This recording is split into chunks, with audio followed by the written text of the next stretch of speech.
All right, go for it. Good morning, y'all. Before I get into my presentation, I just want to ask a question. How many of y'all in this room, show of hands, have ever been bowling? Oh, yeah. You say what? Bowling. Bowling? Oh, yes. Oh. Oh, yes. How many of y'all still play with the bumpers on? Nah. No.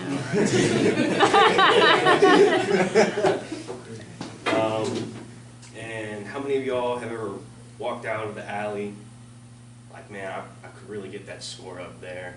I didn't break double digits, you know. Not feeling great about it yourself, but don't fear, because I'm going to tell y'all how to bowl, and you'll be a monster on the lanes. So, my name is Jacob. I bowl in a rookie exhibition league occasionally. I've only been doing so for a few months, so I'm probably not the greatest person in the world to teach you how to bowl, but in a few months I've, been practicing. I've really improved, and it all kind of just comes from once you hear how to do it, it kind of enters your brain, and even if not all at once, you'll get a little bit better bit by bit. The first step of bowling, and probably the most important step, is choosing the correct ball. You want to find a ball with a good weight. A lot of people I know,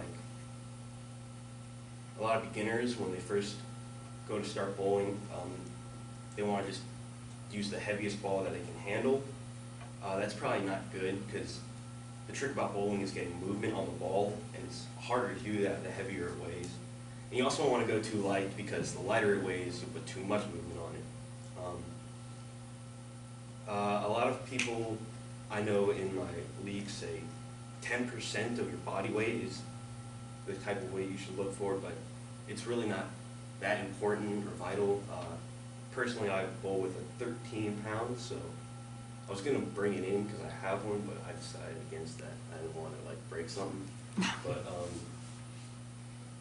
whatever feels comfortable for you, something that's not too heavy, not too light, that's the one you should go with. And another important thing is the grip. A lot of times, the balls at the alley don't have specific standard grip sizes. It should really just be something that, you can put your fingers into and just feels comfortable and not too tight, not too big. And something that a lot of people don't know about bowling balls is they actually come in different materials. There are plastic bowling balls, and the material actually does kind of change how you bowl quite a bit. Plastic bowling balls are probably going to be what most beginners use. Those are meant to go straight, but there are different materials that pro players use that are built to get a lot more movement and curvature when you bowl.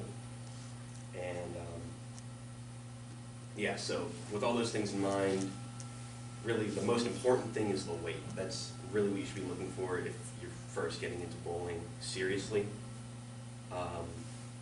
All that other stuff, if you really have find that you're enjoying it, that can come afterwards. So the weight should be the first thing you're looking at. After you have the right ball, you're going to need to prepare your shot.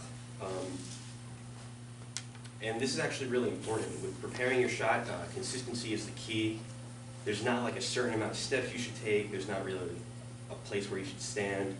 But what's important is that you're trying to do the same thing every time.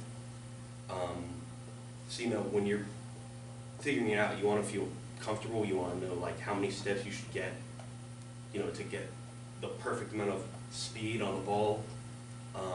For me, I count my strides every time. I make sure I take 4 steps before I get to my spot, and put the correct amount of velocity and force on the ball.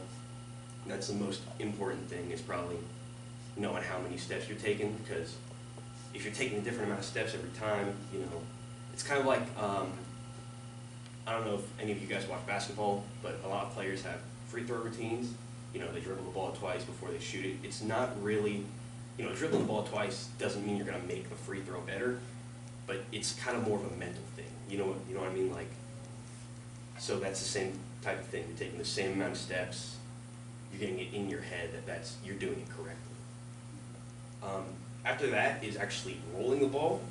It's maybe actually the most important part. And it's kind of hard to put this into words. The best part to learn this is doing it. But at the same time, you have to know what you're supposed to be doing.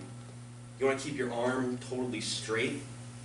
And a lot of times, when people are just starting out, their goal is to go straight down the middle and hit all the pins as hard as it can.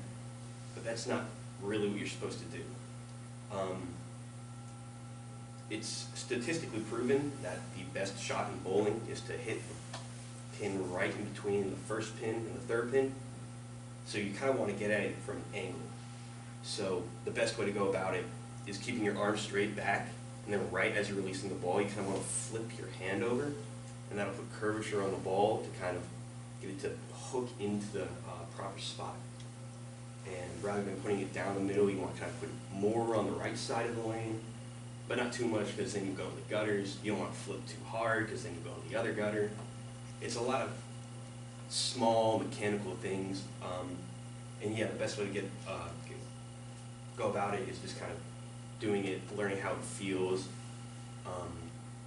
You know, for me, I was terrible at it when I first started, because you know, when I was bowling as a kid, all you're thinking about is getting the ball to go straight, and then you know you start taking it seriously, and everyone tells you that it's wrong, and it's kind of like, you know, it changes the way you think about it.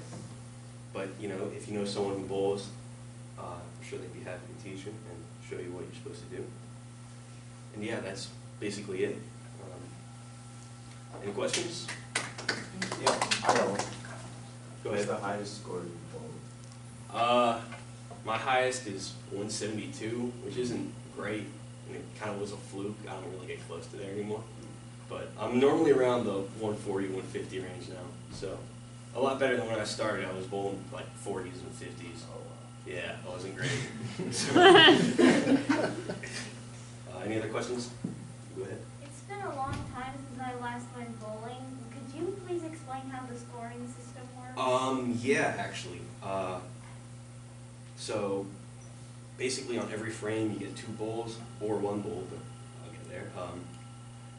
So your first bowl, you know, you add the pins. On the second bowl, you add the pins. If you bowl a strike, which is when you hit all 10 pins on your first bowl, you won't get a second bowl, and the 10 pins won't be factored immediately. So it'll be that frame will count as those 10 pins plus your next 2 bowls. So in bowling, when you get 3 strikes in a row, it's called a turkey. That is worth 30 points for your first frame.